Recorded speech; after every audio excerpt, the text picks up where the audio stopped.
السلام علیکم ورحمۃ اللہ وبرکاتہ۔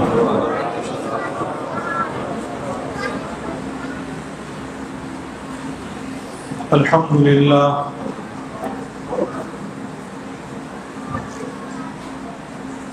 الحمدللہ وحدہ والصلاة والسلام علی من لا نبی ولا رسول ولا معصوم بعدہ وعلى آله وأصحابه الذين أوفوا عهده أما بعد فأعوذ بالله من الشيطان الرجيم بسم الله الرحمن الرحيم يا أيها الذين آمنوا إن جاءكم فاسق بنبأ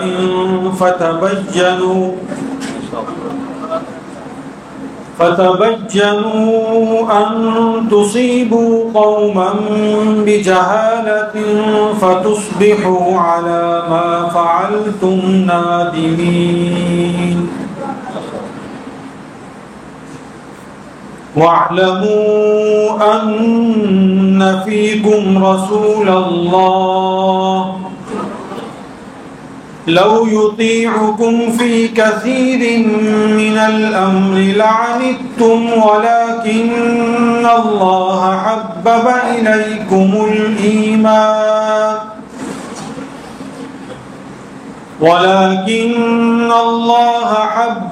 إليكم الإيمان وزينه في قلوبكم وكره إليكم الكفر والفسوق والعصيان أولئك هم الراشدون فضلا من الله ونعمة واللہ علیم حکیم۔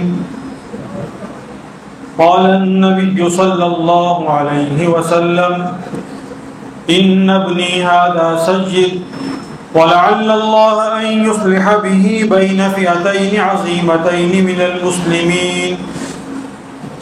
وعن عبد اللہ بن الزبیر رضی اللہ تعالی عنہ قال قال رسول اللہ صلی اللہ علیہ وسلم كل نسب وصهر منقطع يوم القيامة إلا نسبي وصهري أو كما قال عليه الصلاة والسلام۔ صدق الله مولانا العظيم وبلغنا رسوله النبي الصادق الوعد الأمين۔ تمام حاضرین مجلس ایک مرتبہ بآواز بلند عبادت و محبت سے، عقیدت سے، احترام سے نواز والا درود پاک تلاوت فرمائیں۔ اللهم صل على محمد وعلى آل محمد كما صليت على إبراهيم وعلى آل إبراهيم إنك حميد مجيد۔ اللهم بارك على محمد وعلى آل محمد كما باركت على إبراهيم وعلى آل إبراهيم إنك حميد مجيد۔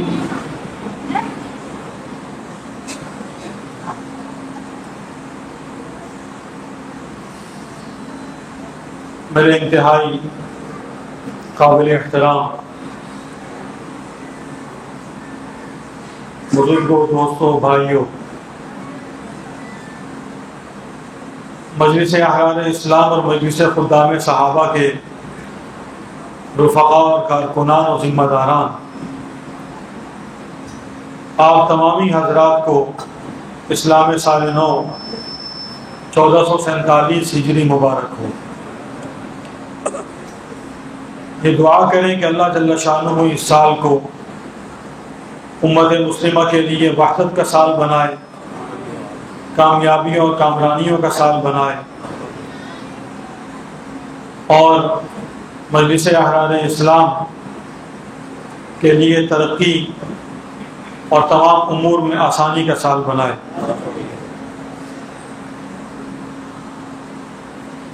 یہ مجلس کوئی نئی تقریب یا نیا جلسہ نہیں ہے،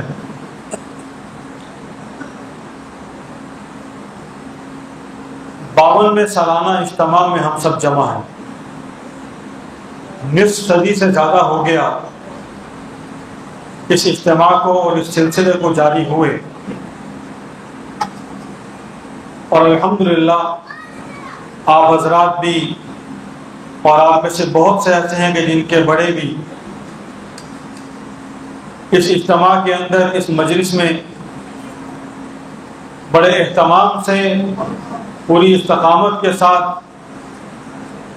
اہل سنت کے موقف حق کو سننے کے لیے دور دراز سے سفر کر کے بھی تشریف لاتے ہیں، تاکہ تاریخی روایات کے انبوہ کثیر میں جو کچھ رتب و یابس شامل کیا گیا ہے، جو گرد اس پر ڈالی گئی ہے، اس کو صاف کر کے اس گند میں سے،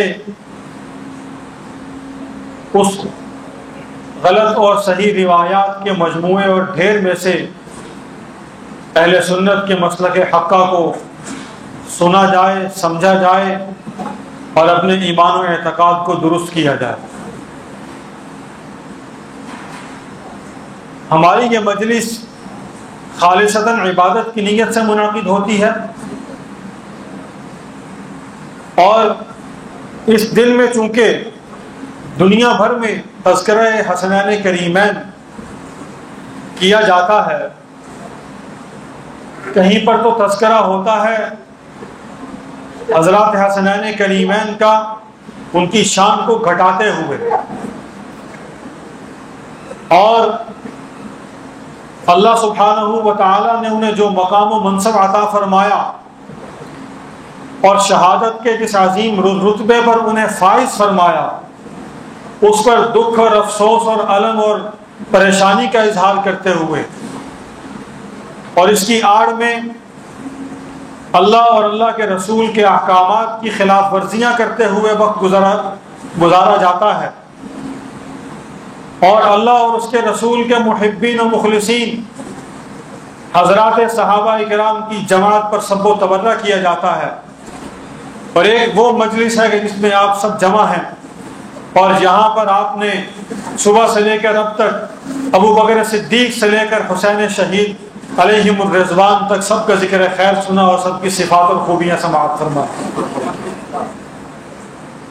الزام یہ لگایا جاتا ہے کہ یہاں پر سیرت بیان نہیں ہوتی، الزام یہ عائد ہوتا ہے کہ یہاں پر شان بیان نہیں کی جاتی، بلکہ حضرات حسنین کریمہ اور خانوادہ علی اور خانوادہ نبی کے ساتھ اپنی رشتہ داری اور تعلقات کو تو جتایا جاتا ہے اور بتلایا جاتا ہے، لیکن اس کے برخلاف اپنی گفتگو کے اندر خانوادہ رسول کی ہتک اور توہین کی جاتی ہے.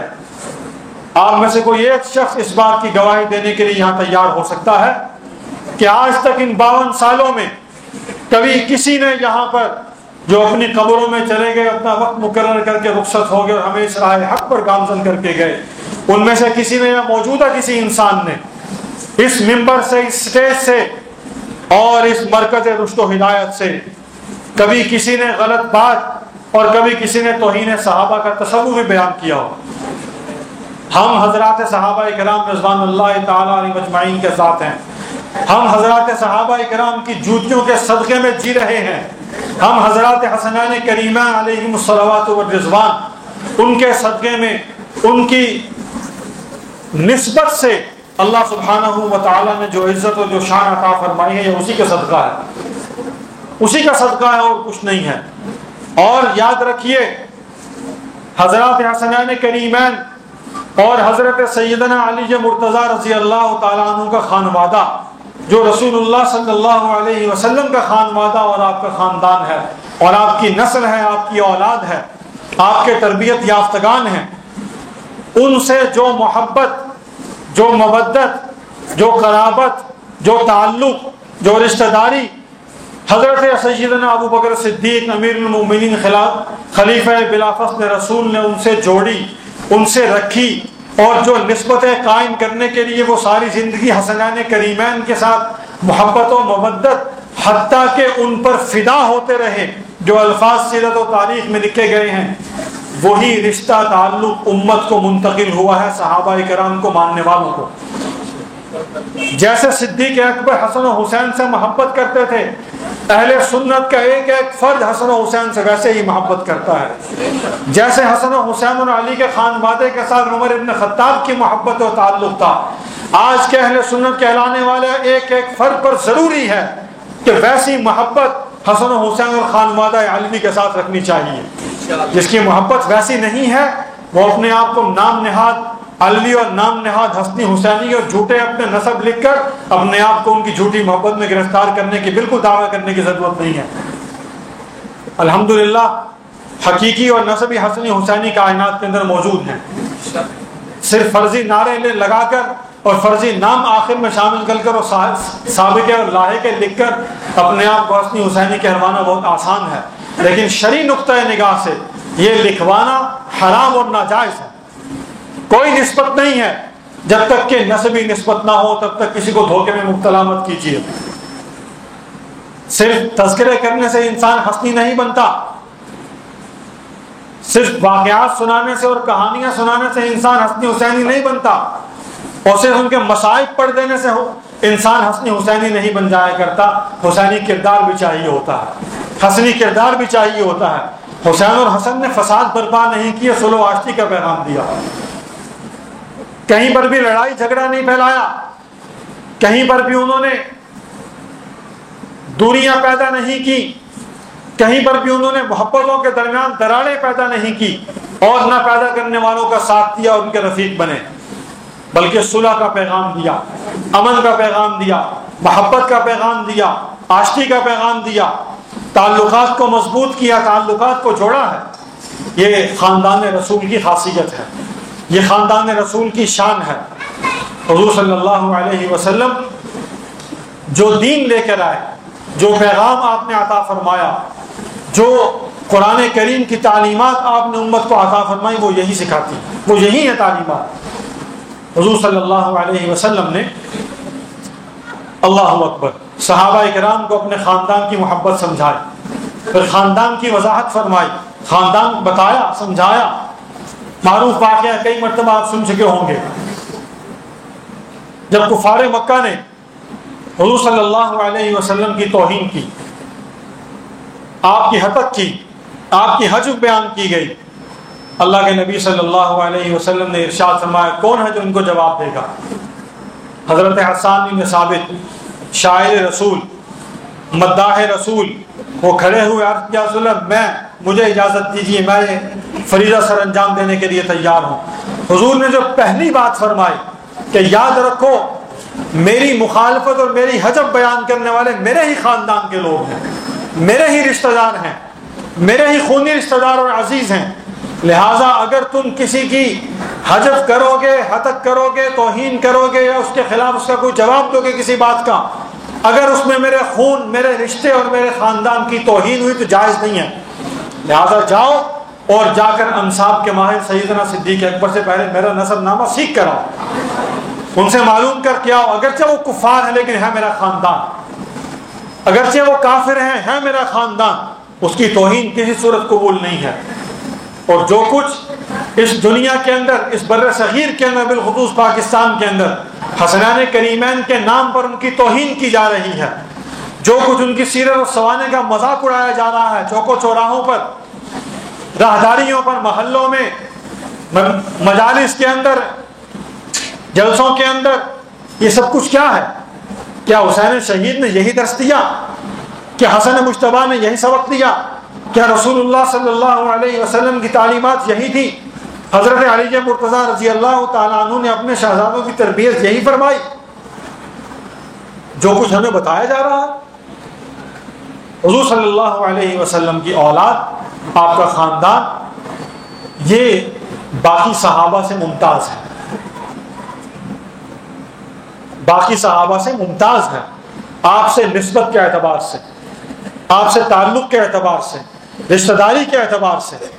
حضور علیہ الصلوۃ والسلام نے اللہ سبحانہ و تعالیٰ کی مصلحت اور آپ کے حکم سے 13 ازواج مطہرات سے شادی کی، یکے بعد دیگرے 13 ازواج مطہرات حضور صلی اللہ علیہ وسلم کی. آپ کا خاندان ہے,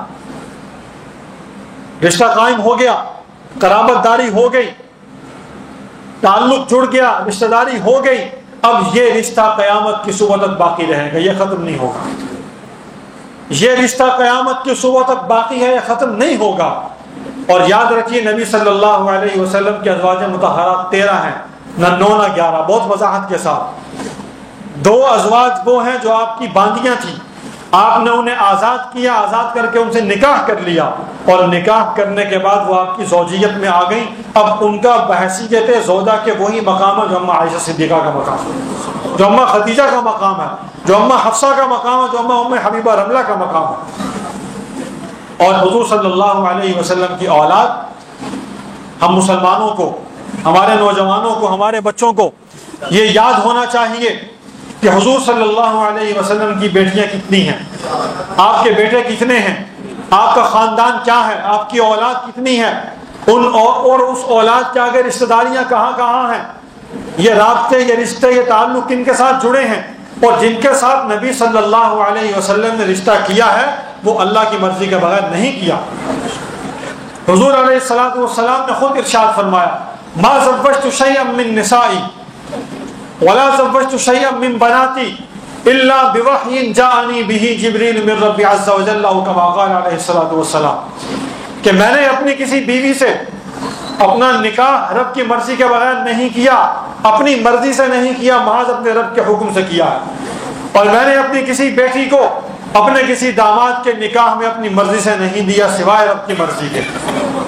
اس پر دلیل موجود ہے. حضور علیہ الصلوۃ والسلام کی 4 صاحبزادیاں, سیدہ زینب, حضرت سیدہ رقیہ, حضرت سیدہ ام کلثوم, حضرت سیدہ فاطمہ سلام اللہ و رضوانہ علیہن. سیدہ زینب کے نکاح ہوا حضرت ابو العاص ابن ربیع سے. یہ بنو عبد شمس میں سے ہیں, جنہیں سے آگے شاخ نکلتی ہے بنی امیہ کی. یہ خاندان وہی ہے, اور جا کر اوپر جا کر ایک ہی کڑی میں حضور علیہ الصلوۃ والسلام, حضرت ابو العاص ابن ربیع اور حضرت عثمان غنی رضی اللہ تعالیٰ عنہ, علی مرتضیٰ, یہ اوپر جا کر نسب ایک ہی ہو جاتا ہے, جد ایک ہے ان کی. اسی طرح ان سے نکاح ہوا, حضور صلی اللہ علیہ وسلم کی اولاد آگے چلی. ایک نواسے, سب سے بڑے نواسے, حضرت علی بن ابی العاص رضی اللہ تعالیٰ عنہ, حضور صلی اللہ علیہ وسلم کے سب سے بڑے نواسے ہیں. رشتے میں اماں خدیجہ سلام اللہ علیہا کے بھانجے لگتے ہیں, اور یہ وہی ہیں کہ فتح مکہ کے موقع پر حضور صلی اللہ علیہ وسلم کے ساتھ سواری پر ان کے ردیف تھے. جب آپ مدینہ سے مکہ میں فاتحانہ طور پر داخل ہو رہے تھے, اس وقت جو بچہ حضور صلی اللہ علیہ وسلم کے ساتھ ان کی سواری مبارک پر سوار تھا, وہ بچہ آپ کا نواسہ علی بن ابی العاص تھا. یہ پہلے نواسے ہیں اور بڑے نواسے ہیں. باقی 2 نواسوں کا ذکر تو ہمارا ایمان ہے, وہ تو کیا جاتا ہے. ان کو کون یاد کرے گا, ان کا ذکر کب ہوگا اور کون کرے گا؟ نہ اہل سنت کرتے ہیں, نہ غیر کرتے ہیں. غیر تو توقع ہی نہیں نا, اپنے بھی نہیں کرتے. حضور صلی اللہ علیہ وسلم ان کو ردیف بنا کر مکہ مکرمہ میں داخل ہوتے ہیں. جنگ یرموک تک یہ زندہ رہے ہیں.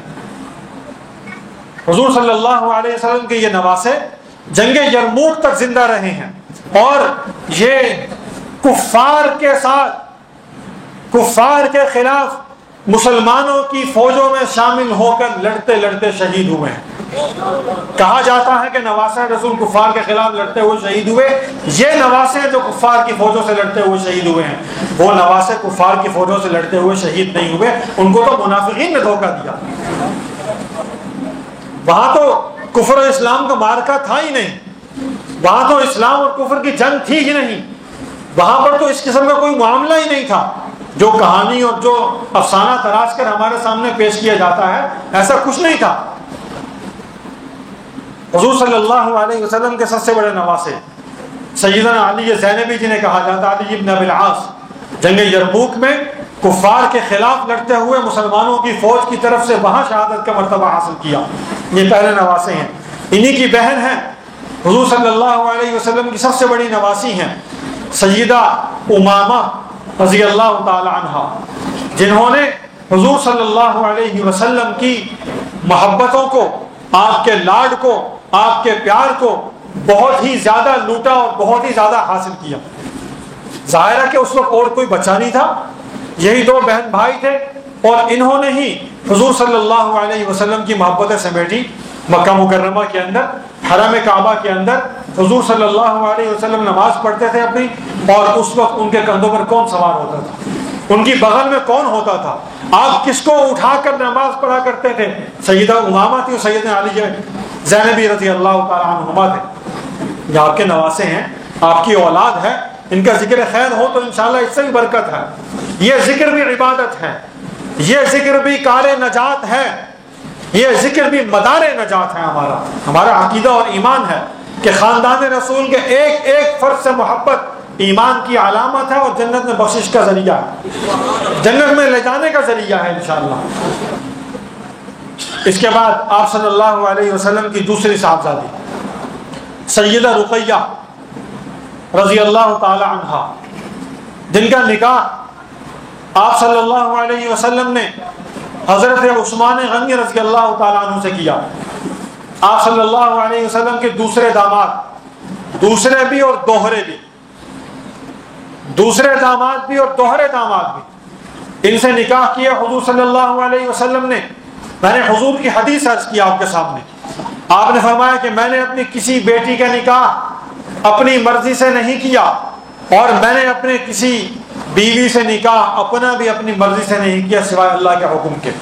حضرت عثمان سے نکاح کیا سیدہ رقیہ کا، حضور صلی اللہ علیہ وسلم نے، غزوہ بدر کا موقع ہے، مسلمان جہاد کے لیے گئے ہیں، اور صحابہ میں سے کون ایسا ہے کہ جس کو اپنی جان عزیز ہوتی تھی؟ نہیں عزیز تھی انہیں جان، وہ تو یہ خواہش رکھتے تھے کہ ہم کسی وقت کام آ جائیں، ہماری جان اسلام کی فتح کے لیے، نصرت کے لیے، اسلام کی مدد کے لیے، اسلام کی ترقی کے لیے کہیں کام آ جائے، یہ جان آفری کے سپرد ہو جائے، اسی میں ہماری کامیابی، اس کو باقی رکھ کے کیا کرنا ہے۔ سیدنا عثمان نے بھی خواہش ظاہر کی بدر کے میدان میں جانے کی، آپ کی زوجہ بیمار تھی، سن 2 ہجری ہے، حضور صلی اللہ علیہ وسلم نے انہیں کہا گھر رہو، رقیہ کی خدمت کرو، تمہیں اہل بدر کے برابر ثواب ملے گا، تمہیں اہل بدر کے برابر ثواب ملے گا۔ سیدنا عثمان نے حضور علیہ الصلوۃ والسلام کے حکم پر ویسے عمل کیا جس طرح علی مرتضیٰ نے عمل کیا تھا، ویسے ہی پیچھے رکے، وہی دعائیں سمیٹی جو علی مرتضیٰ نے سمیٹی ہوں گی۔ سیدنا عثمان رضی اللہ تعالی عنہ حضور صلی اللہ علیہ وسلم کے حکم پر مدینہ طیبہ پیچھے رہے۔ صحابہ نے رمضان میں قہر کی گرمی کے اندر 17 رمضان مبارک کو غزوہ بدر لڑا، جنگ ہوئی، صحابہ شہید ہوئے، مسلمان نہتے ہو کر یعنی بے یار و مددگار تھے، نہ ان کے پاس ہتھیار پورے، نہ ان کے پاس سواریاں پوری، پا پیادہ، وہ وہاں پر پہنچے ہیں اور اللہ کے آسرے پہ کھڑے ہوئے۔ تو پھر اللہ فرماتے ان تنصروا اللہ ینصرکم ویثبت اقدامکم، تم جب اللہ کی مدد کرو گے تو پھر اللہ بھی تمہاری مدد کرے گا، تمہارے پاؤں مضبوط کر دے گا۔ اللہ نے صحابہ کرام کو مضبوط کیا، صحابہ کرام وہاں ڈٹے رہے، اور آسمان سے فرشتے نازل ہوئے صحابہ کی نصرت کے لیے، مدد کے لیے۔ کفار کے پاؤں وہاں سے اکھڑے، انہیں ہزیمت اور شکست کا سامنا اٹھانا پڑا۔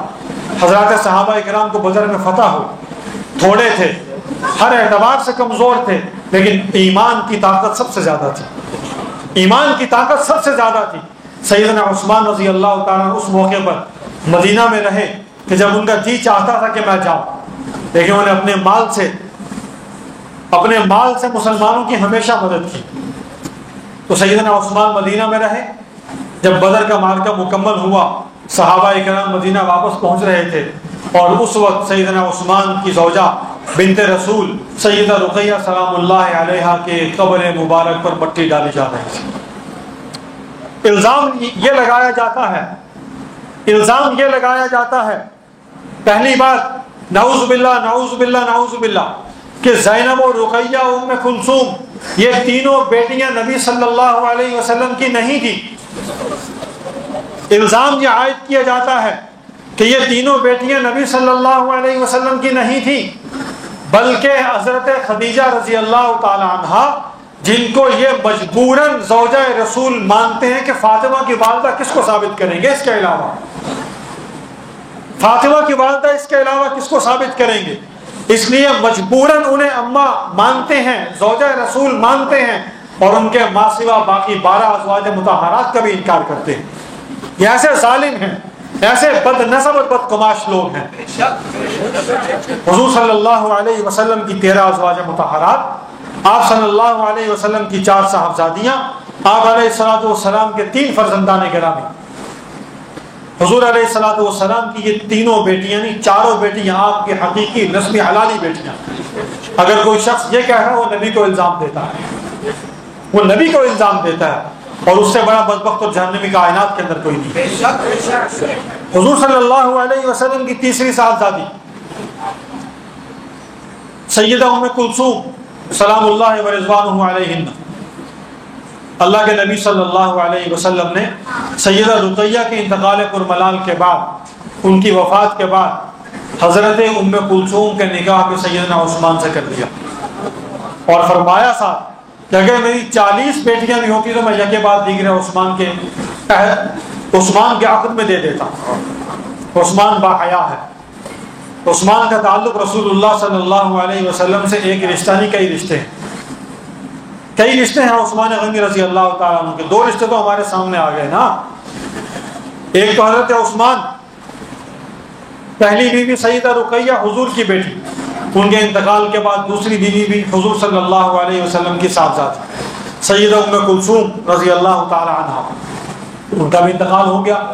اب دوسرا الزام کیا لگتا ہے عثمان غنی پر؟ الزام کیا لگتا ہے کہ نعوذ باللہ عثمان ظالم تھے، عثمان سفاک تھے، عثمان بیویوں پر ظلم کیا کرتے تھے، جس کی بنیاد پر انہوں نے سیدہ رقیہ کی پسلیاں توڑ کے انہیں مارا اور انہیں شہید کر دیا۔ یہ کچھ بیان کیا جا رہا ہے نبی کے ساتھیوں کے متعلق، نبی کے رفقا کے متعلق، نبی کے معتمدین کے متعلق، قرآن کو سنبھالنے والے، قرآن کے محافظ، قرآن کے لکھنے والے، قرآن کے جامع سیدنا عثمان غنی رضی اللہ تعالیٰ عنہ کے متعلق۔ ان لوگوں کے متعلق ہمیں کہا جائے کہ نرم گوشہ، ان کے متعلق خاموشی کیسے اختیار کی جائے؟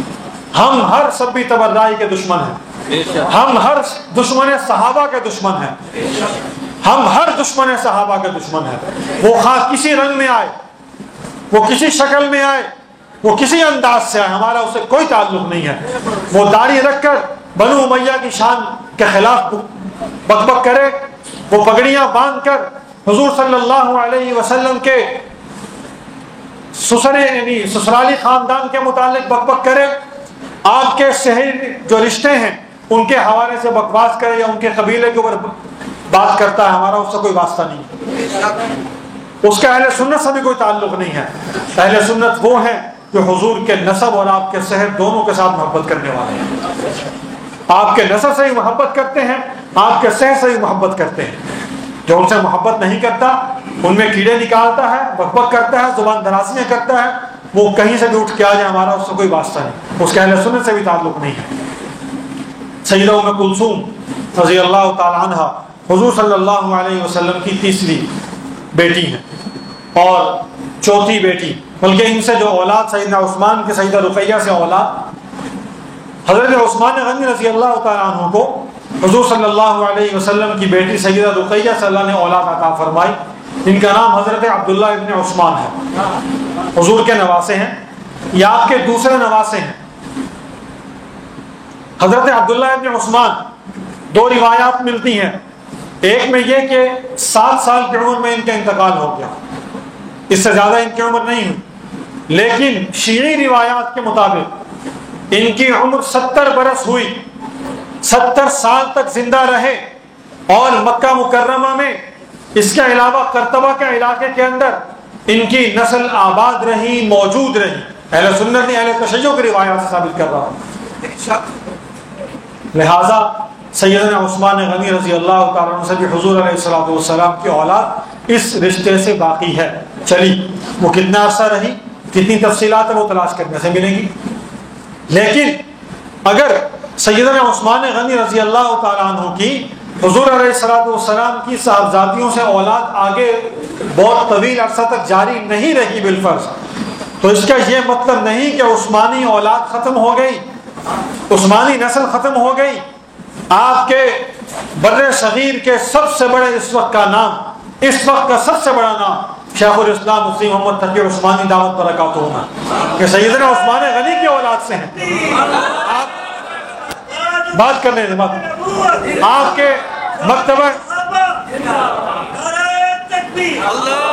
کے مکتبہ دیوبند کے سرخیل، آپ کی دیوبند کی تمام تحریکات کے امام و سرپرست شیخ الہند مولانا محمود الحسن دیوبندی نمبر اللہ برکتہ بھی یہاں بنو امیہ میں سے سیدنا عثمان کے خاندان سے۔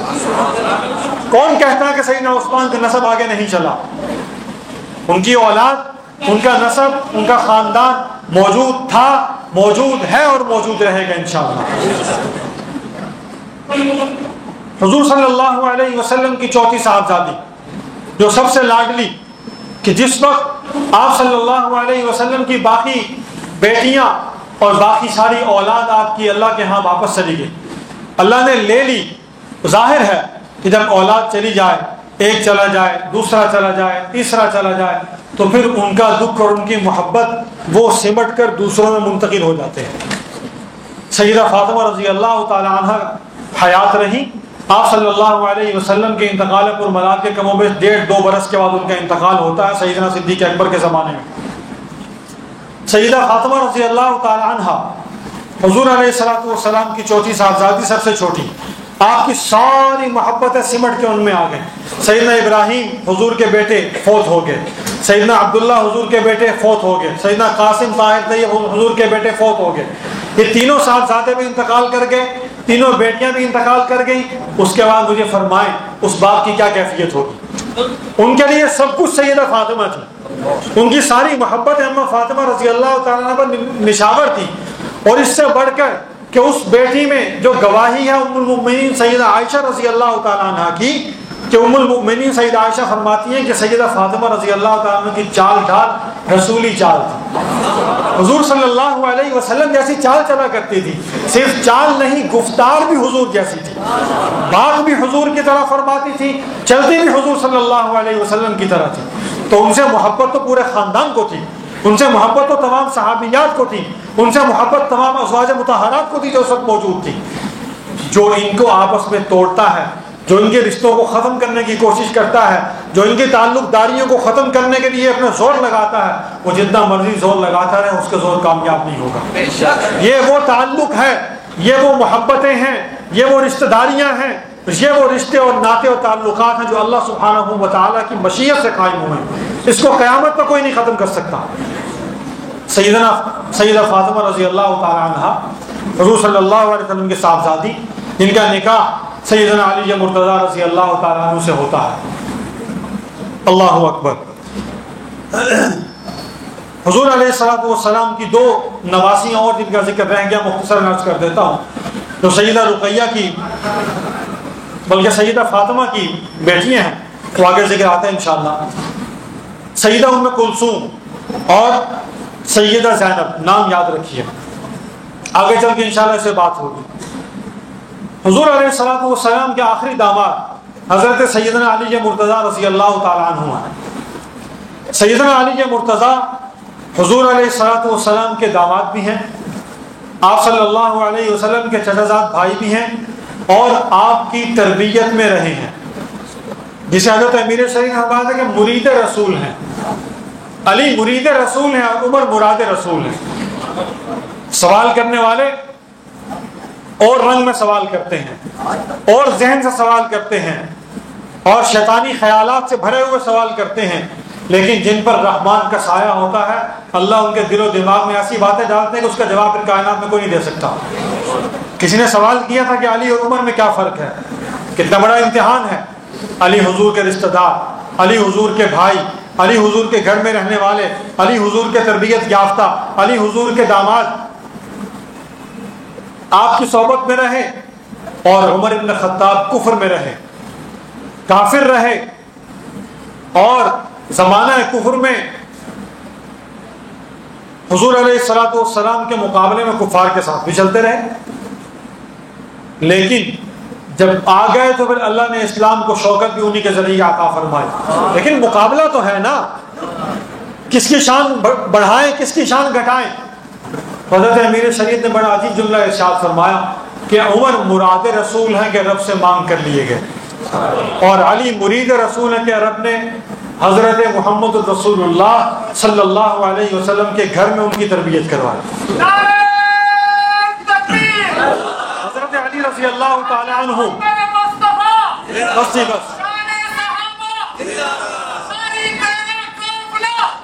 حضرت علی مرتضیٰ رضی اللہ تعالیٰ عنہ کے نکاح سیدہ فاطمہ رضی اللہ تعالیٰ عنہ سے ہوتا ہے۔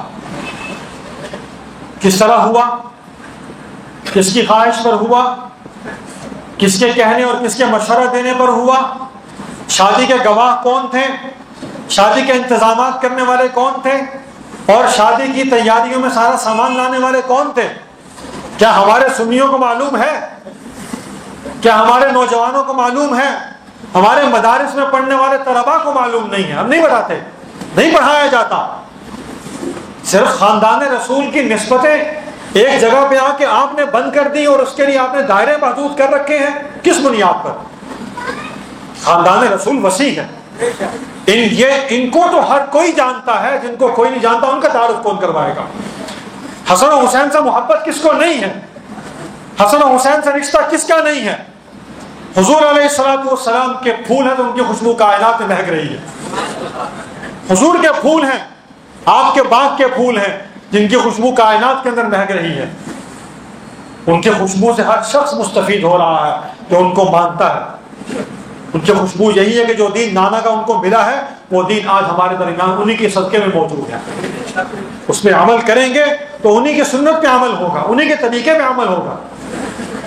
لیکن جن کا رشتہ حضور کے ساتھ وہی ہے جو حسنین کریمین کے، اس کو کون بیان کرے گا؟ وہ رشتہ داریاں، وہ تعلقات، خاندان کے ان افراد کا تعارف کیوں نہیں کروایا جاتا؟ ٹھیک ہے ان کو زندگی نے مہلت نہیں دی، ٹھیک ہے وہ زیادہ برس باقی نہیں رہے، ان سے نبی صلی اللہ علیہ وسلم کی نسل آگے نہیں بڑھی، لیکن نبی سے رشتہ تو ہے، نبی سے تعلق تو ہے۔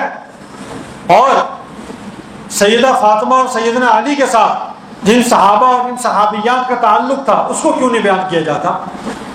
ہمارے ممبروں سے یہی رشتے بیان ہونے شروع ہو جائیں، یہی تعلقات بیان ہونے شروع ہو جائیں، اور اس پر پوری محنت کر کے اس کو اپنی نوجوان نسلوں میں، آئندہ آنے والی امت مسلمہ کے افراد کے اندر ان کے گھوڑ کے ذہن نشین کر دیا جائے، دشمن کی ساری سازشیں ناکام ہو جائیں گے، کفر ٹوٹ جائے گا انشاءاللہ۔ کفر کی محنت صرف اسی بنیاد پر کامیاب ہے کہ آپ نے حضور صلی اللہ علیہ وسلم کے خاندان کو چند افراد کے اندر محدود کر کے رکھ دیا۔ آپ نے محدود کیا اہل سنت نے، آپ نے محدود کیا دینداروں نے۔ حضور علیہ الصلوۃ والسلام کا خاندان 2 4 5 لوگوں میں نہیں ہے، یہ ہمارا عقیدہ نہیں ہے، یہ ان کا عقیدہ جو ابو بکر کو مسلمان بھی نہیں مانتے، جو عثمان غنی کو رقیہ کا قاتل کہتے ہیں، یہ ان کا عقیدہ ہے۔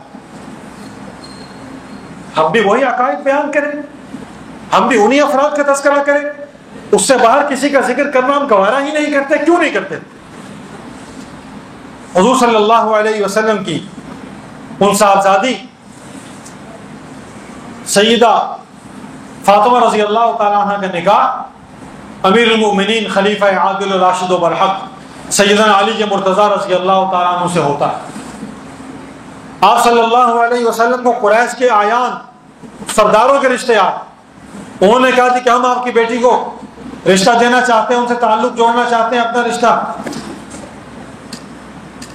حضور صلی اللہ علیہ وسلم نے اس کا انکار فرمایا کہ اس کا معاملہ اللہ کے سپرد ہے، اس کا معاملہ اللہ کے سپرد ہے۔ سیدنا علی مرتضیٰ غریب آدمی ہے، فقیر آدمی ہے، درویش آدمی ہے، لوگوں کے باغوں میں پانی لگا کر مزدوری کر کے اپنا گزر اوقات کرتے ہیں۔ جی سیدنا علی مرتضیٰ غریب آدمی ہے، مزدوری کرتے ہیں، رزق حلال کماتے ہیں، لوگوں کے باغوں میں مزدوری کر کے پانی لگا کر اس مزدوری سے اپنا گزر اوقات کرنے والا، اتنا پیسہ نہیں کہ جس سے وہ اپنی شادی کر سکیں، اور اسی بنیاد پر، اسی جھجک سے حضور علیہ الصلوۃ والسلام کی خدمت میں باوجود اس کے کہ خواہش ہے، تمنا ہے، آرزو ہے کہ جہاں اور نسبتیں حاصل ہیں یہ نسبت بھی حاصل ہو جائے، یہ نسبت بھی حاصل ہو جائے، حضور کی خدمت میں حاضر ہونے کی جرت نہیں کر پاتے کہ پلے کچھ نہیں ہے، کیا کروں گا۔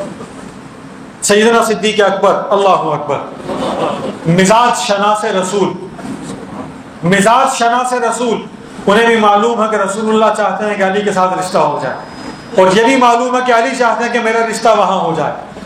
حضرت ابوبکر صدیق رضی اللہ تعالیٰ عنہ نے مسجد نبوی کے اندر بیٹھ کر سیدنا عمر اور دیگر ایک دو صحابہ کے ساتھ مل کر یہ بات کی اور درخواست کی کہ گزارش یہ ہے کہ حضور علیہ الصلوۃ والسلام اپنی بیٹی کا رشتہ کرنا چاہتے ہیں، اور آپ صلی اللہ علیہ وسلم کے پاس مختلف جگہوں سے رشتے آئے، حضور نے انکار کر دیا۔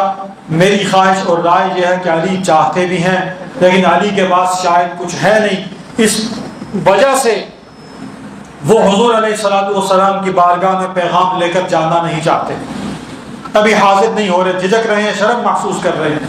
لہٰذا میری درخواست ہے کہ ہم علی مرتضیٰ کو آمادہ و تیار کریں کہ جاؤ اور جا کر رسول اللہ صلی اللہ علیہ وسلم کی خدمت میں درخواست پیش کرو۔ اگر وہ آگے سے عذر کریں گے مالی اعتبار سے تو ہم ان کے بھائی ان کے ساتھ موجود ہیں، ہم ان کے بھائی ان کے ساتھ موجود ہیں۔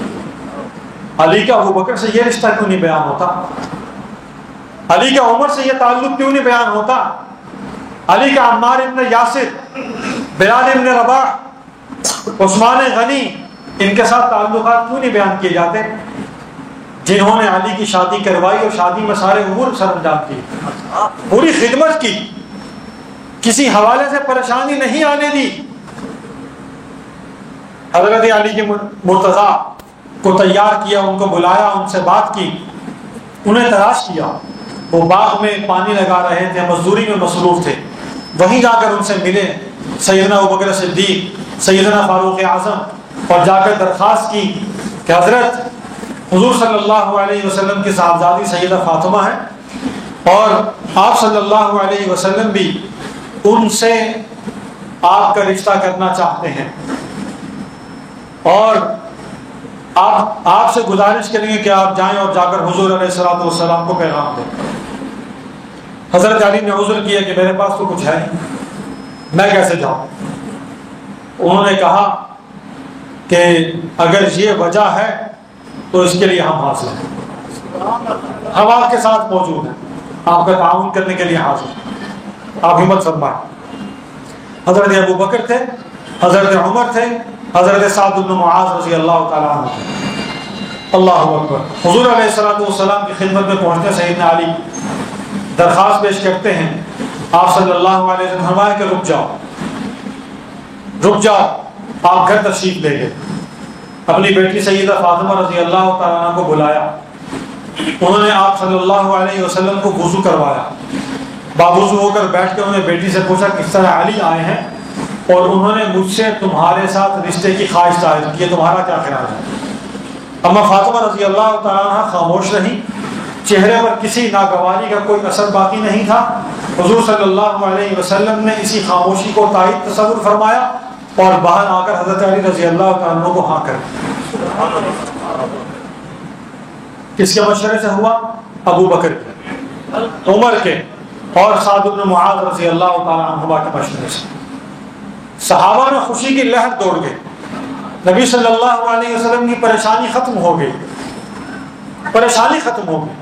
حضور علیہ الصلوۃ والسلام حجرہ مبارک سے باہر نکلتے ہیں، صحن میں تشریف لاتے ہیں مسجد نبوی کے، اسی دن یا ایک دن بعد آپ صلی اللہ علیہ وسلم صحابہ کو بلاتے ہیں۔ مختلف روایات میں آتا ہے، بعض میں آتا ہے کہ بعض صحابہ مہاجرین کے بلائے، بعض صحابہ انصار کے بلائے، اور بعض میں آتا ہے کہ سب کو دعوت دی کہ بلاؤ، انہیں اکٹھا کرو مسجد نبوی کے اندر۔ اس لیے حکم ہے کہ نکاح کی تقریب کو کھلے عام کرو، سب کو دعوت دو، اعلانیہ ہونی چاہیے، چھپ کر نہیں ہونی چاہیے۔ نکاح چھپ کر نہیں ہوتا، نکاح اعلانیہ ہوتا ہے، گناہ چھپ کر ہوتے ہیں۔ حضور نے بلایا اور فرمایا کہ فاطمہ کا علی کے ساتھ نکاح رب نے آسمانوں پر کر دیا، فاطمہ کا علی کے ساتھ نکاح رب نے آسمانوں پر کر دیا، اور مجھے حکم دیا جبریل امین کے ذریعے کہ تم جا کے صحابہ کرام کو بلاؤ اور ان میں اس کا اعلان کرو۔ میں اس لیے آیا ہوں۔ حضور ممبر پر چڑھے اور ممبر پر کھڑے ہو کے آپ نے خطبہ پڑھا، اس کے بعد نے نکاح کروایا۔ نکاح کے بعد ایک طبق کے اندر یا ایک تھال کے اندر کھجوریں موجود تھیں۔ حضور نے فرمایا صحابہ سے کہ ان پر جھپٹو، ان کھجوروں پر جھپٹو، آپ سیرت پڑھو تو صحیح اٹھا کے۔ ہمارے کہتے ہیں کہ مسجد خراب ہو جائے گی، گٹھلیاں نہ پھینکو۔ ٹھیک ہے، یہ ہماری بد تہذیبی ہے کہ ہم گٹھلیاں پھینکتے ہیں، یہ ہماری بد تہذیبی ہے کہ ہم چھل کے وہیں پھینک کے چلے جاتے ہیں۔ مسجد میں اور صحن میں فرق نہیں کرتے کہ باہر کا میدان کیسا ہے اور مسجد کا میدان کیا، اس کا حال کیا ہے۔ دونوں کی شان میں، عظمت میں، قدر و منزلت میں فرق ہے، ہم اس کا فرق نہیں سمجھتے، ہماری کوتاہی ہے۔ لیکن یہ کیا کہ اس اپنی کوتاہی اور سستی اور اپنی بد تہذیبی کی بنیاد پر ہم سنت کے عمل چھوڑ دیں۔ وہی سرج مارتے ہو تسی، سر میں نہیں مارتے، اچھالا جاتا ہے۔ صحابہ نے کہا کہ صحابہ کو انہوں نے کہا جھپٹو اس پر، صحابہ اس پر جھپٹے ایک دوسرے کے اوپر، اور انہوں نے وہاں سے کھجوریں اور وہاں سے چھوارے اٹھائے اور کھائے، خوشی کا سمایا، خوشی کا اظہار کیا اس کے اوپر۔ سیدہ فاطمہ رضی اللہ تعالیٰ عنہ کی شادی حضرت علی مرتضیٰ سے طے ہو گئی۔ حضور علیہ الصلوۃ والسلام نے حکم دیا حضرت بلال کو، عمار ابن یاسر کو، حضرت ابوبکر صدیق کو اور غالباً سیدنا عثمان کو بھی۔ ان سے کہا کہ جاؤ جا کے سامان لے کے آؤ۔ سامان کن پیسوں سے آیا معلوم ہے؟ حضرت علی مرتضیٰ رضی اللہ تعالیٰ عنہ کو حضور صلی اللہ علیہ وسلم نے پوچھا کہ کچھ ہے بھی صحیح، نکاح کے لیے جو آئے ہو، رشتہ مانگنے آئے ہو، شادی کے لیے کچھ ہے بھی صحیح؟ عرض کی یا رسول اللہ میرے پاس تو ایک زرہ ہے اپنے، میں اس کو بیچ دوں؟ بیچو اسے۔ ان ساتھیوں نے، ان وفاداروں نے جنہوں نے کہا تھا کہ ہم تمہارے ساتھ ہر مشکل وقت میں کھڑے ہوں گے، تم چلو تو صحیح۔ حضرت عثمان نے وہ زرہ 400 کچھ درہم میں خریدی، خرید کر وہ پیسے بھی دیے اور وہ زرہ بھی ان کو ہدیہ کر دی، زرہ بھی واپس فرما دی، وہ پیسے بھی دے دیے۔ سیدنا علی نے وہ پیسے بغیر بتائے حضور کی جھولی میں لا کے ڈال دیے۔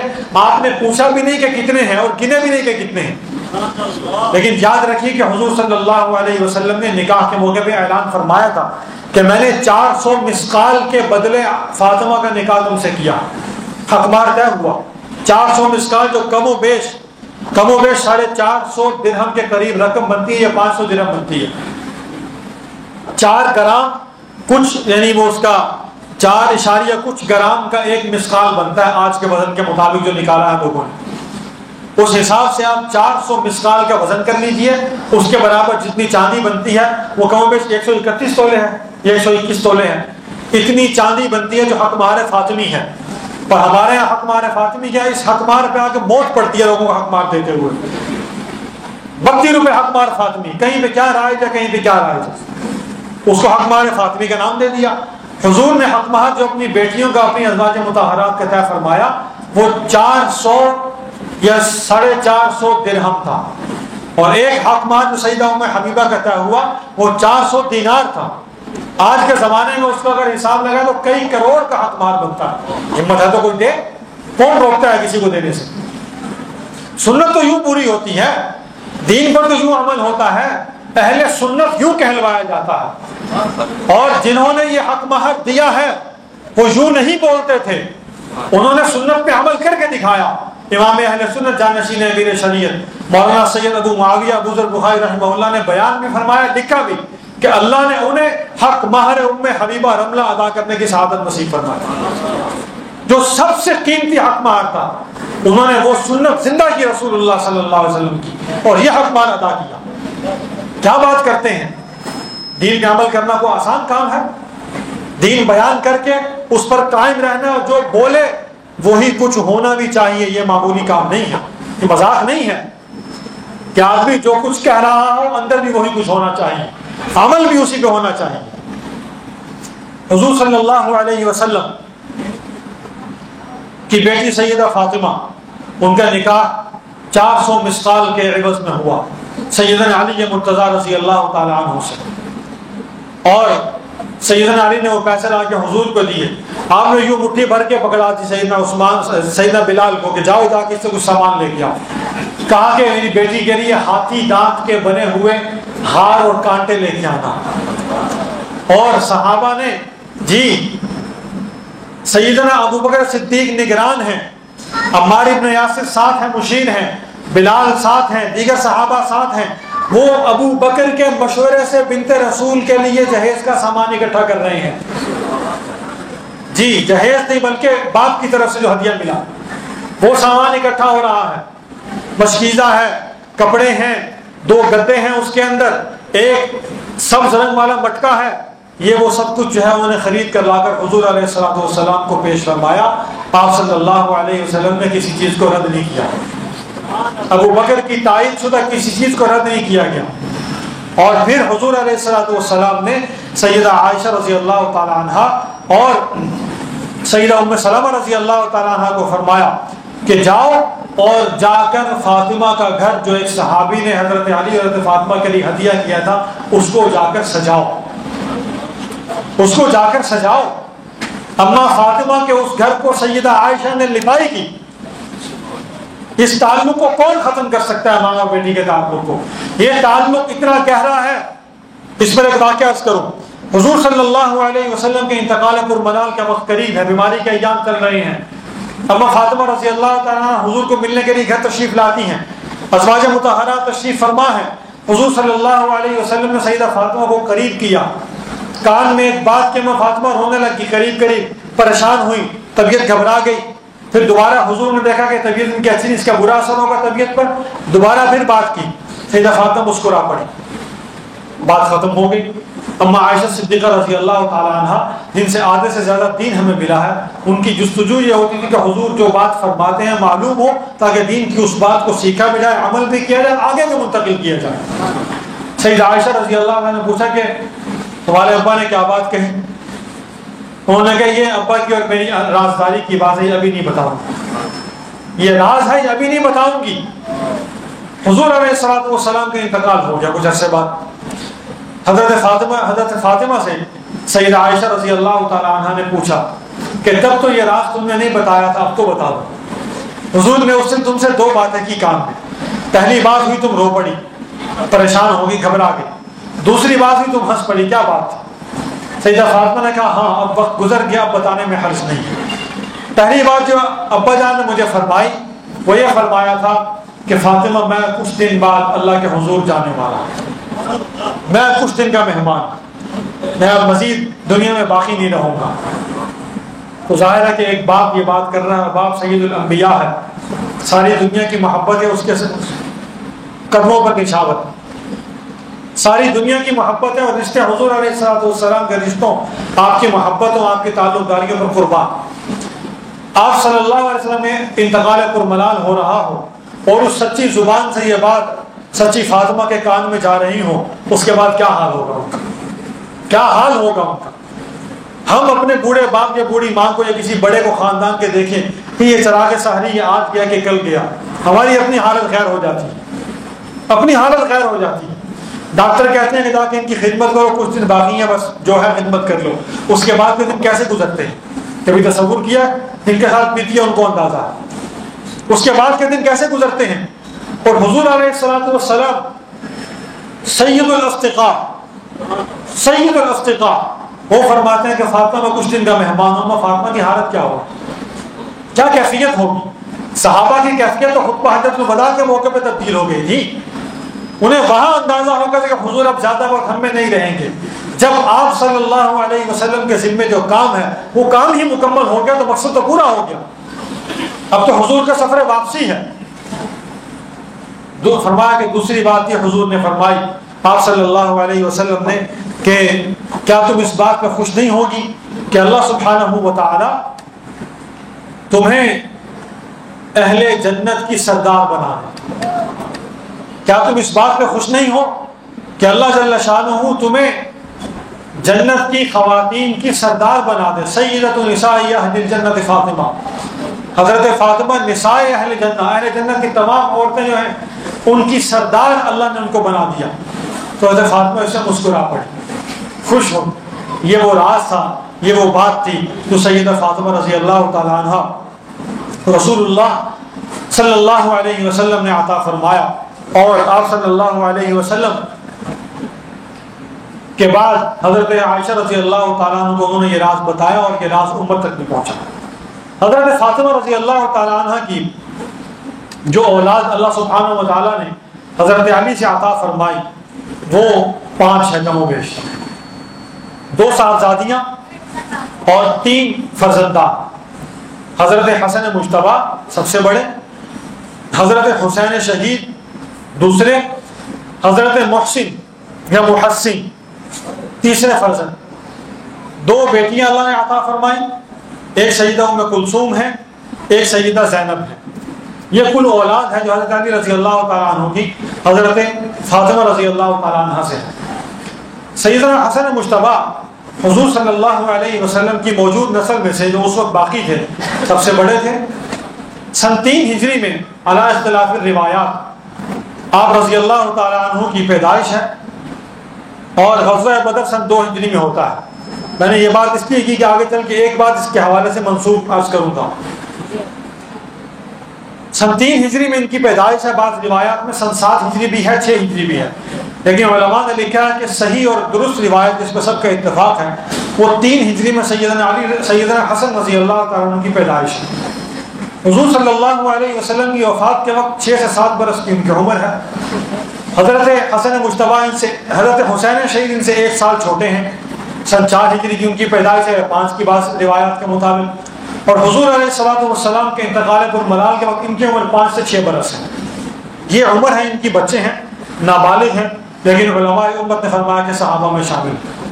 میں ایک جگہ پڑھ رہا تھا، دارالعلوم دیوبند کے ہی ایک عالم دین کی تحریر تھی، اس میں انہوں نے لکھا حضور صلی اللہ علیہ وسلم کہ صحابہ کی جو تعریف ہے اس صحابی کسے کہتے ہیں. انہوں نے کہا کہ صحابی وہ ہے جس نے حالت ایمان میں حضور علیہ السلام کو دیکھا ہو. عمر کی کوئی قید نہیں، چھوٹی عمر میں ہے تب بھی، نابینا ہے تب بھی. حضرت عبداللہ ابن ام مکتوم ہے اور دیگر صحابہ موجود ہیں، بہت سارے ایسے ہیں ان کی بینائی نہیں تھی، حضور کی زیارت کی، صحبت میں رہے، زیارت نہیں کر سکے لیکن آپ کی میت میں رہے، آپ کو مس کیا، آپ کو مس کیا، آپ کے وجود کا لمس جو ہے اس کی کیفیت کو محسوس کیا انہوں نے. اور یہ خواہش رہی ہوگی کہ کاش ہم حضور کو دیکھتے، اور یقیناً وہ جنت کے اندر حضور علیہ السلام کو دیکھیں گے، وہاں ملیں گے انشاءاللہ.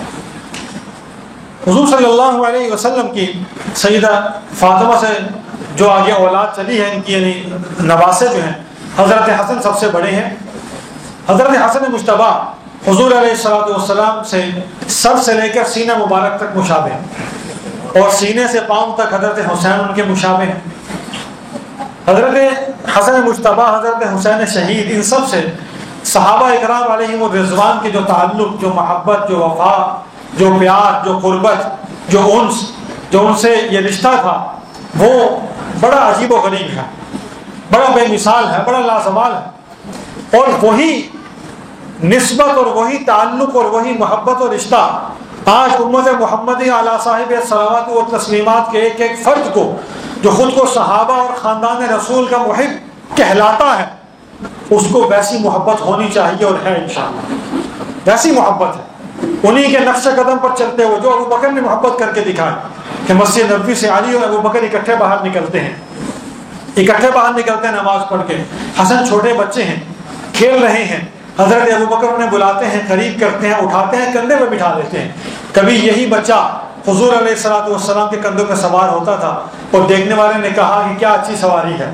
جواب میں حضور نے کہا سوار بھی تو کتنا اچھا ہے، صرف سواری نہیں، سوار بھی تو کتنا اچھا ہے. سوارے دوش رسول ہیں اور پھر وہی طریقہ اور وہی سنت زندہ کرتے ہیں. کون؟ صدیق اکبر.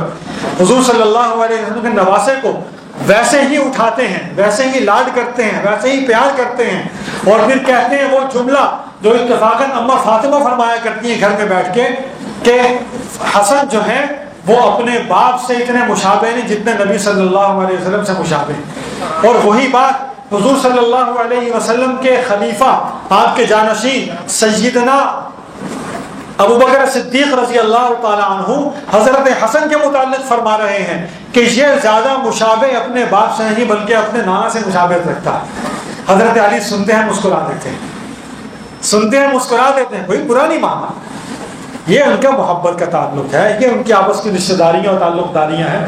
ان کو جو جدا کرتا ہے ہمیں ان عناصر پر نگاہ رکھنی ہے.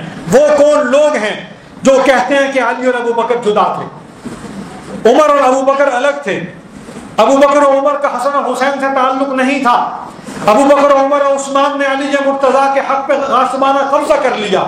ان عناصر کی نشاندہی کر کے اپنی نوجوان نسل کو آگاہ کرنا ہے. انہیں بتانا ہے کہ یہ دشمنان صحابہ ہیں، اور صحابہ کی جماعت کے کسی ایک فرد کے مخالف بھی کوئی بکواس کرے گا وہ دشمن صحابہ شمار کیے جائیں گے. وہ صحابہ کا محب نہیں ہے. بعض سے محبت کرو، بعض کے خلاف بکبک کرو، کیسے مان لیا جائے؟ تم میں یہودیانہ صفات موجود ہے، مسلمانوں والی کوئی صفت نہیں ہے تمہارے لیے. حضور صلی اللہ علیہ وسلم کے نواسے سیدنا حسن مجتبیٰ حضرت ابو بکر صدیق کے زمانے میں بچے ہیں، عمر فاروق رضی اللہ تعالیٰ کے زمانے میں بچے ہیں، چھوٹے ہیں. بڑی عجیب بات لکھی ایک عالم نے، انہوں نے کہا کہ وہ کسی معاملے میں مداخلت نہیں کر سکتے تھے، لیکن انہوں نے اپنے چچاؤں سے بہت کچھ اخذ کیا. انہوں نے اپنے چچاؤں صدیق و فاروق و عثمان سے بہت کچھ سیکھا، بہت کچھ سمجھا کہ زمانے میں کس طرح جینا ہے، حکومتی معاملات کیسے چلانے ہیں، نظم و نسق کس طرح لے کے چلنا ہے، مرتدین کے ساتھ کیا رویہ اختیار کرنا ہے. جہاد میں صحابہ کا جو حسن و حسین دیکھ رہے تھے کہ صحابہ نے کیا کیا، ان کے شعور میں ساری باتیں بیٹھ رہی تھی، وہ سیکھ رہے تھے اپنے چچاؤں حضرت صدیق اکبر سے، حضرت فاروق اعظم رضی اللہ تعالیٰ عنہ سے. حضرت عثمان کا زمانہ آتا ہے، 20-22 سال کی عمر ہے دونوں شہزادوں کی. حضرت عثمان کا زمانہ بہت مشکل کا زمانہ ہے، مالی اعتبار سے بڑی فراوانی. حضرت عمر کا تعلق کیا ہے؟ حضرت عمر رضی اللہ تعالیٰ عنہ، اللہ اکبر، حضرت حسن کو حضرت حسین کو سب سے اچھی پوشاکیں عطا فرماتے ہیں، سب سے اچھی پوشاکیں عطا فرماتے ہیں.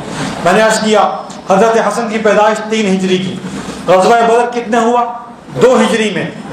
اہل بدر کا مقام بلند ہے کہ نہیں ہے؟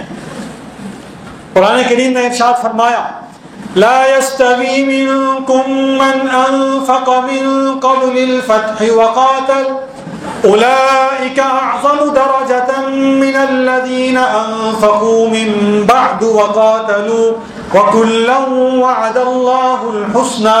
یہ فرمایا جو پہلے والے ہیں بعد والوں کے برابر نہیں ہیں، ان کی فضیلت زیادہ ہے، لیکن مرتبہ و مقام صحابیت میں پہلے اور بعد والے سبھی برابر ہیں.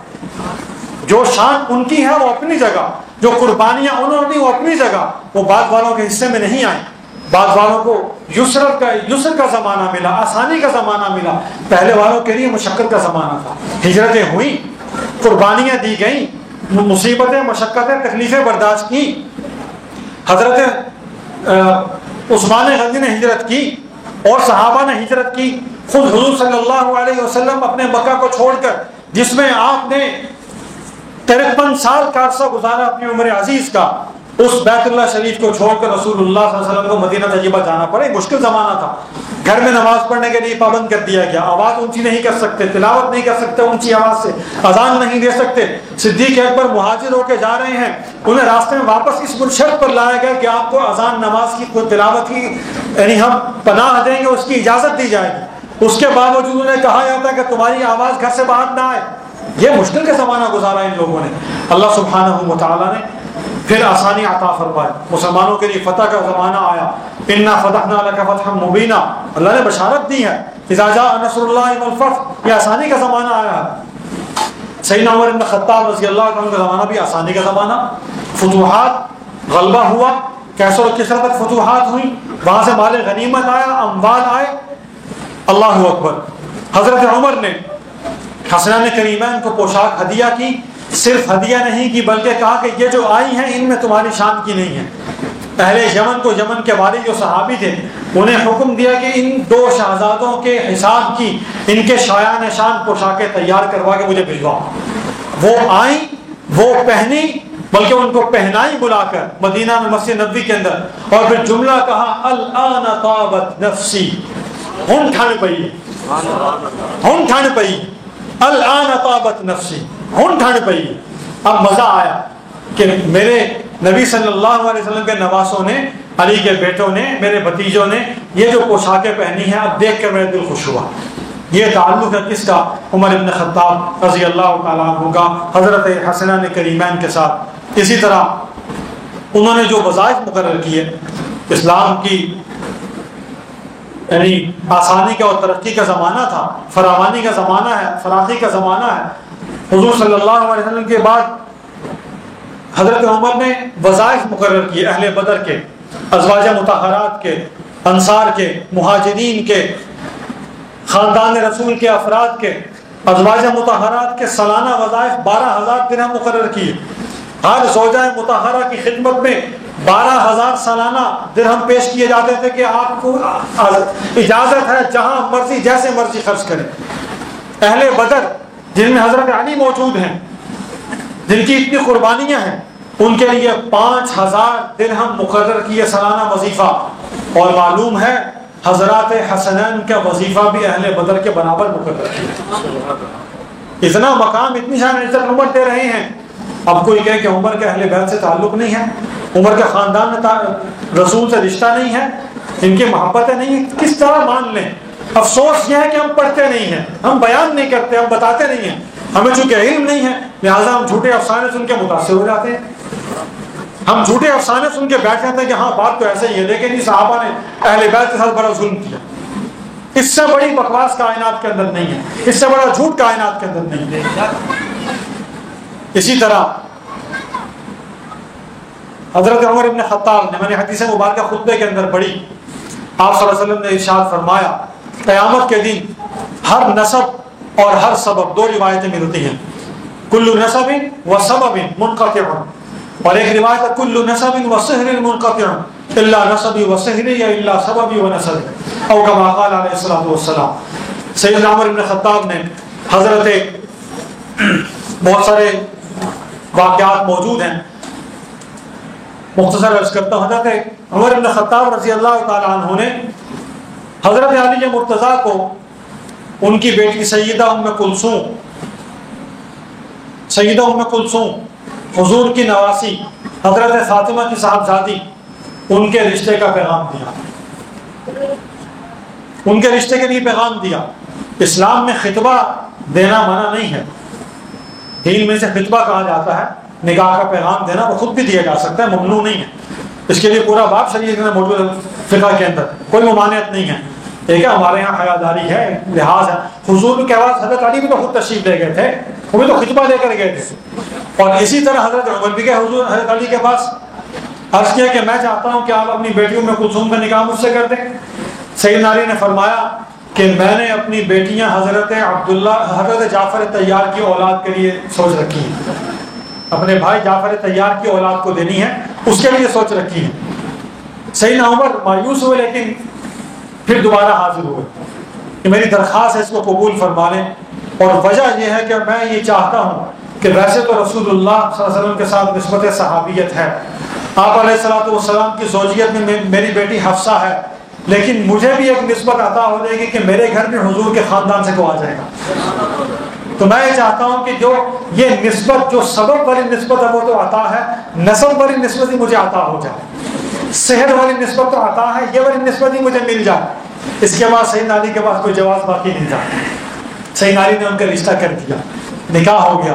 اب سوال یہ ہے، دیکھیں ظالم ایسے ہیں کہ جہاں پر پھنستے ہیں تو وہاں سے ان افراد کی رشتے کا ہی انکار کر دیتے ہیں، رشتے کا ہی انکار کر دیا، یعنی پیچھے حضور کی تینوں بیٹیاں کا انکار، ہم نہیں مانتے، نعوذ باللہ من ذالک، حضور کی بیٹیاں ہی، یہاں آ کے کہنے لگا، یہ بھی ایک کراچی کے بدماش نے گفتگو کی، اس نے کہا کہ ام کلثوم حضرت علی کی وہ بیٹی اپنی نہیں ہے بلکہ اسماء بنت امیس کی بیٹی ہیں جو ابوبکر صدیق کے گھر تھی، پھر وہاں سے جہاں، اس سے بڑا جھوٹ اور بکواس کیا ہوگا؟ اسماء بنت امیس کون ہے؟ ناز کرتا ہوں، حضرت اسماء بنت امیس رضی اللہ تعالی عنہ حضرت علی مرتضیٰ رضی اللہ تعالی عنہ کی زوجہ ہے، اور اس سے پہلے وہ حضرت ابوبکر صدیق رضی اللہ تعالیٰ عنہ کی بھی زوجہ ہے۔ حضرت ابوبکر کے نکاح میں رہی، ان سے حضرت ابوبکر صدیق رضی اللہ تعالیٰ عنہ کے جو بیٹے پیدا ہوئے ان کا نام ہے محمد بن ابی بکر، اس سے پہلے یہ زوجہ رہی حضرت ابوبکر سے پہلے حضرت جعفر طیار کی، اور سیدنا جعفر طیار رضی اللہ تعالی عنہ کے عقد میں ہوتے ہوئے غزوہ موتا میں جب سیدنا جعفر شہید ہوتے ہیں، حضور صلی اللہ علیہ وسلم ان کے گھر تشریف لاتے ہیں اور آ کر کہتے ہیں کہاں ہیں جعفر کے بیٹے عبداللہ اور دوسرے زید غالباً؟ حضرت اسماء کو کھٹک گئی، کہنے لگی یا رسول اللہ مجھے یہ بتائیں کہ کیا کوئی پریشانی تو نہیں ہے، آپ کو جعفر کے متعلق کوئی خبر تو نہیں ملی؟ حضور نے ہمارا ہاں جعفر شہید ہو گئے۔ حضرت اسماء غمگین ہو گئی، حضور نے ان بچوں کو پیار کیا، انہیں تسلی دی، اپنی زوجہ کو بھیجا اور کہا کہ جا کے ان کو کھانے پکانے سے اور دیگر گھریلو مصروفیات سے باز رکھو، اور سیدہ اسماء سے کہا کہ 3 دن بناؤ سنگھار مت کرنا، یہ سوگ کے دن ہیں، ان میں بناؤ سنگھار مت کرنا۔ اور دوسری بات فرمائی کہ زد و کوب اور یہ پیٹنا یہ نہیں کرنا۔ آج رسول اللہ صلی اللہ علیہ وسلم اور خاندان رسول کے محب بننے والے، انہیں قیامت تک کے لیے سزا ہے کہ پیٹو اپنے آپ کو، مارو اپنے آپ کو، زخمی کرو اپنے آپ کو، سر پھوڑ دو اپنا۔ انسانیت کی جتنی تذلیل ہو سکتی ہے انہی کے وجود پر ہو، انہی کے ساتھ ہو جو صحابہ کے دشمن ہیں، جو اہل بیت کے دشمن ہیں، جو رسول اللہ صلی اللہ علیہ وسلم کی 3 بیٹیوں کا باپ کسی اور کو مناتے ہیں، جو حضرت علی رضی اللہ تعالیٰ عنہ کی بیٹی سیدہ ام کلثوم کا باپ کسی اور کو بناتے ہیں۔ یہ انہی کو زیب ہو، یہ انہی کے مقدر میں ہے کہ خدا نے ان کے لیے ان گناہوں کا وبال ایسا ڈالا ہے ان کے اوپر کہ نبی تو سیدہ اسماء بنت عمیس کو فرماتے ہیں کہ تم نے کوئی زد و کوب نہیں کرنا، کوئی غلط کام نہیں کرنا۔ اور یہ حضرات کیا کر رہے ہیں؟ کام بھی یہی ہے، نبی کے خلاف جعفر طیار کے گھر میں جو کام ہوا، حضور کے چچا زاد بھائی علی کے بھائی ان کے گھر حضور منع فرما رہے ہیں کہ یہ عمل نہیں کرنا، اور یہاں پر کام یہی ہے کہ یہ بڑا ثواب کا کام ہے۔ حضور نے فرمایا لیس منا من ضرب الخدود وشق الجیوب ودعا بدعوى الجاہلیہ، ہم میں سے وہ شخص نہیں ہے، ہم میں سے وہ شخص نہیں ہے، ہم میں سے وہ شخص نہیں ہے۔ کون؟ من ضرب الخدود، جو منہ میں مارے، وشق الجیوب، گریبان پھاڑے، ودعا بدعوى الجاہلیہ، اور جاہلیت والے اعمال کرے۔ یہ سارے اعمال جاہلیت والے ہیں جو ہو رہے ہیں، سارے اعمال جاہلیت والے ہیں جو ہو رہے ہیں۔ تو سیدہ اسماء بنت عمیس جب ان کے نکاح سے ختم ہوا، سیدنا جعفر شہید ہوئے، اس کے بعد آئیں سیدنا ابوبکر صدیق کے عقد کے اندر سن 8 ہجری میں۔ اس کے بعد ان سے ان کے بیٹے ہیں محمد ابن ابی بکر، حضرت ابوبکر کے بعد یہ آئیں حضرت علی مرتضیٰ کے عقد میں، ان سے حضرت علی کے بیٹے ہیں یحییٰ جو پیدا ہوئے، ان سے بھی اولاد ہوئی۔ یہ حضرت اسماء بنت عمیس۔ ایک بدبخت نے سوال کیا، آخری بات کر کے بات مکمل کرتا ہوں۔ ایک بدبخت نے چیلنج کیا امریکہ میں بیٹھ کر، اس نے کہا کہ میں چیلنج کرتا ہوں کہ ایمان ابوبکر ثابت کیا جائے۔ اس بات کو بار بار بیان کیا کیجیے اپنی محافل کے اندر، اپنی مجالس کے اندر، اپنے گھروں کے اندر، کہ اگر ابوبکر کا ایمان نہیں ہے تو آج کسی کا ایمان نہیں، اگر ابوبکر مسلمان نہیں ہے تو کائنات میں آج کوئی مسلمان کلمہ کو باقی نہیں ہے۔ حضرت سیدنا صدیق اکبر کے متعلق کہا کہ میں چیلنج کرتا ہوں کہ ابوبکر کا اسلام ثابت کیا جائے۔ انہوں نے جواباً ایک بات کہی، ایک شام کے عالم تھے، انہوں نے اس سے بات کہا کہ مجھے یہ بتاؤ کہ اسماء بنت عمیس جو حضرت ابوبکر کے گھر تھی، علی کی بیوی ہے کہ نہیں ہے؟ انہوں نے کہا علی کی بیوی ہے، اس سے اولاد ہوئی علی کی؟ کہنے لگے بالکل ہوئی، یحییٰ نام ہے اس کا۔ انہوں نے کہا اگر علی کی اسماء سے اولاد ہوئی، اسماء تمہارے نزدیک ٹھیک ہے، ایمان والی عورت ہے؟ انہوں نے کہا بالکل ایمان والی۔ انہوں نے کہا یہی اسماء جب 8 ہجری میں ابوبکر کے گھر تھے تب اس کی کیفیت کیا تھی؟ کیا یہ مسلمان تھی یا نہیں تھی؟ اور اگر یہ مسلمان نہیں تو علی کا گھر کیسے آئی ہے؟ علی کے گھر کیسے آئی؟ یا اب علی کا اسلام نہیں ہے یا پھر پہلے اسماء کا اسلام نہیں تھا؟ کسی ایک بات کو مانو، کسی ایک طرف آؤ۔ پھر اگر اسماء مسلمان نہیں کافرہ ہے تو علی کے گھر ان کا کیا کام ہے؟ علی کا اسلام باقی نہیں رہتا۔ اس لیے معلوم ہو کہ ابوبکر بھی اسلام پہ ہیں، علی بھی اسلام پہ ہیں، اسماء بھی اسلام پہ ہیں، صحابہ سارے ہمارے حق ہیں، صحابہ سارے حق ہیں، اور صحابہ کی آپس کی تمام رشتہ داریاں، قرابتیں، محبتیں، تمام تعلقات، یہ سب ہمارے ایمان ہیں، ان سب پر ہمارا ایمان ہے۔ کوئی صحابی کسی کے متعلق کوئی غلط بات نہیں رکھتے۔ قرآن نے کہہ دیا إن جاءكم فاسق بنبأ فتبينوا أن تصيبوا قوم بجهالة فتصبحوا على ما فعلتم نادمين واعلموا أن فيكم رسول الله لو يطيعكم في كثير من الأمر لعنتم ولكن الله حبب إليكم الإيمان وزينه في قلوبكم وكره إليكم الكفر والفسوق والعصيان أولئك هم الراشدون وما علينا إلا البلاغ المبين.